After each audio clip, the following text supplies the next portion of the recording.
Hola, mi nombre es Enzo Iturrizaga, miembro del equipo laboral de Miranda y Amado, y esto es Laboral 24/7, tu podcast sobre los temas y noticias laborales más relevantes del Perú y del extranjero. En este capítulo hablaremos sobre el proceso judicial laboral y los recientes cambios introducidos a la casación laboral, una noticia laboral nacional sobre un pronunciamiento de la Corte Suprema acerca de la validez de sanciones de personas que ocupan puestos indispensables, y finalmente una noticia internacional que considera que el suicidio de un trabajador es un accidente de trabajo.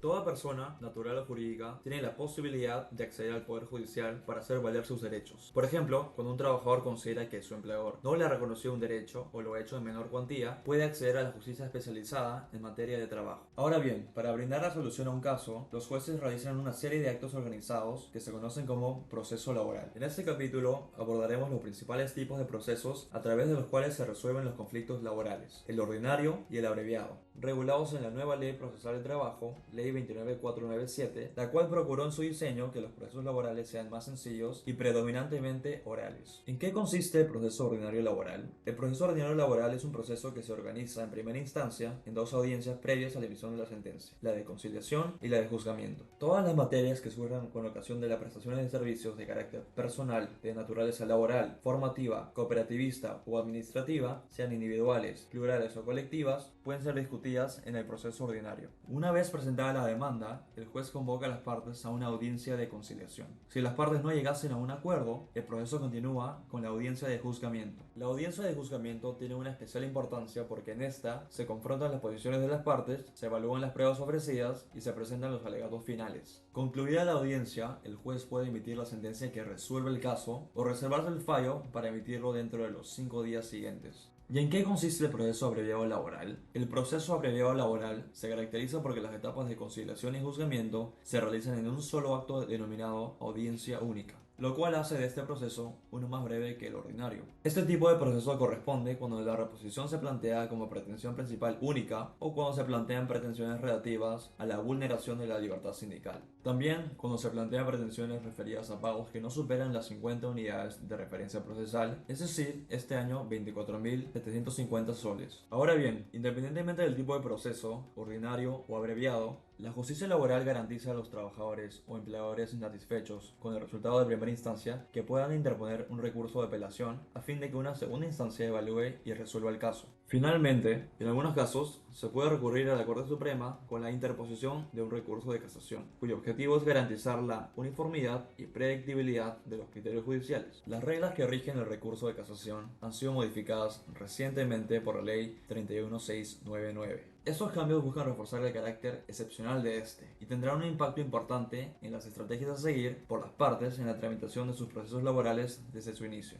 Entre los cambios introducidos, resaltamos el cambio referido al valor mínimo que debe reconocerse en la sentencia impugnada, pues este ya no será de 100 unidades de referencia procesal, sino que deberá tratarse de obligaciones dinerarias mayores a las 500 unidades de referencia procesal, es decir, a 247.500 soles para el año 2023. La ley modificatoria ha fijado expresamente que el recurso de casación será improcedente, entre otros, cuando carezca manifiestamente de fundamento jurídico, se hubieran desestimado otros recursos sustancialmente iguales y no existan fundamentos para que se modifique el criterio jurisprudencial establecido, o cuando la sentencia de segunda instancia confirma la de primera instancia, salvo que la resolución de segunda instancia se oponga a la doctrina jurisprudencial de la Corte Suprema. También será improcedente si el abogado de la parte recurrente no asiste injustificadamente a la audiencia en la Corte Suprema. Cabe considerar que esas modificaciones entrarán en vigor el 30 de abril de 2023. Los procesos laborales que cuenten con una sentencia de segunda instancia a partir de dicha fecha se regirán por las nuevas reglas del recurso de casación. Por tanto, es importante que las organizaciones tomen en cuenta las nuevas reglas que regirán el recurso de casación a fin de validar si sus estrategias procesales se alinean con ellas. En caso contrario, es una oportunidad para replantearlas y buscar alternativas adicionales para la solución de conflictos laborales.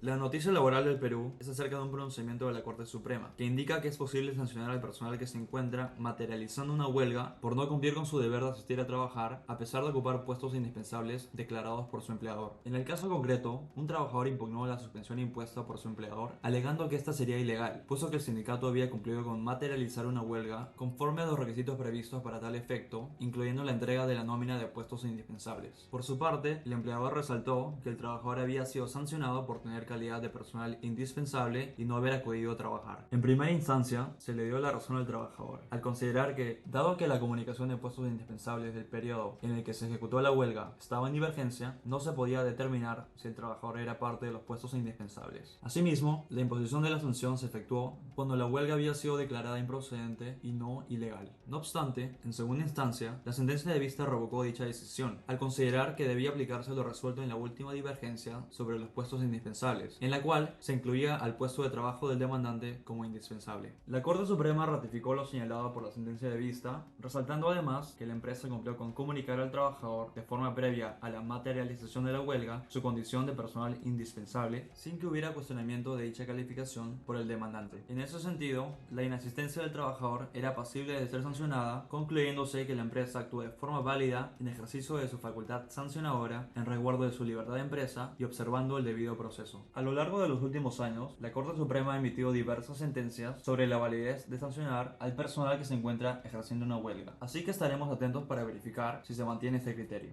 Y la noticia laboral del extranjero viene desde España, país donde la definición de accidente de trabajo es más amplia que la que podemos encontrar en la legislación peruana. Como muestra de ello, el Tribunal de Justicia de Cantabria consideró como accidente de trabajo al suicidio de un trabajador, al identificar que existía un nexo causal entre situaciones que ocurrieron durante la relación laboral y dicho hecho. Así, en el caso analizado, el trabajador había sido declarado culpable de una denuncia por acoso laboral en perjuicio de una trabajadora y por la creación de un mal clima laboral en la tienda donde él era responsable. Por dicho motivo, el trabajador fue suspendido por 3 días y trasladado a una tienda distinta a prestar sus servicios. No obstante, 3 días después de dicho cambio, el trabajador se suicidó. El tribunal resaltó que, si bien el acto de quitarse la vida tiene un carácter voluntario, es importante que se considere que este puede producirse por una situación de estrés o trastorno mental derivado de situaciones vinculadas al trabajo. Así, adoptando la teoría de la ocasionalidad relevante, por la que se constata que las actividades de la vida laboral fueron condición para que se produzca el evento, el suicidio puede ser considerado accidente de trabajo cuando se pruebe que la situación emocional determinante de dicho acto está directamente relacionada con las condiciones laborales. En ese sentido, en el caso concreto, el tribunal declaró la existencia de un accidente de trabajo, resaltando que el trabajador no tenía antecedentes psiquiátricos previos y que el inicio de la problemática laboral ocurrió cuando se interpuso la denuncia anónima en su contra, produciéndose su deceso 3 días después de su traslado. Además, se verificó que el trabajador tenía la preocupación de ser denunciado penalmente por la trabajadora víctima del acoso, pues este manifestó esta preocupación el día anterior a su fallecimiento. Asimismo, se tomó en cuenta una decisión previa de la Inspección del Trabajo en la que se había concluido multar a la organización por no evaluar ni tomar las medidas preventivas respecto a los riesgos psicosociales vinculados con esta situación. En Perú, si bien no existe jurisprudencia similar que declare el suicidio de un trabajador como un accidente de trabajo, y la definición de este concepto es más acotada que en otros países, tales como España, ¿qué pasaría si existiera una demanda similar? ¿Se adoptaría la misma decisión que el Tribunal de Cantabria? Sin duda es un pronunciamiento interesante para analizar.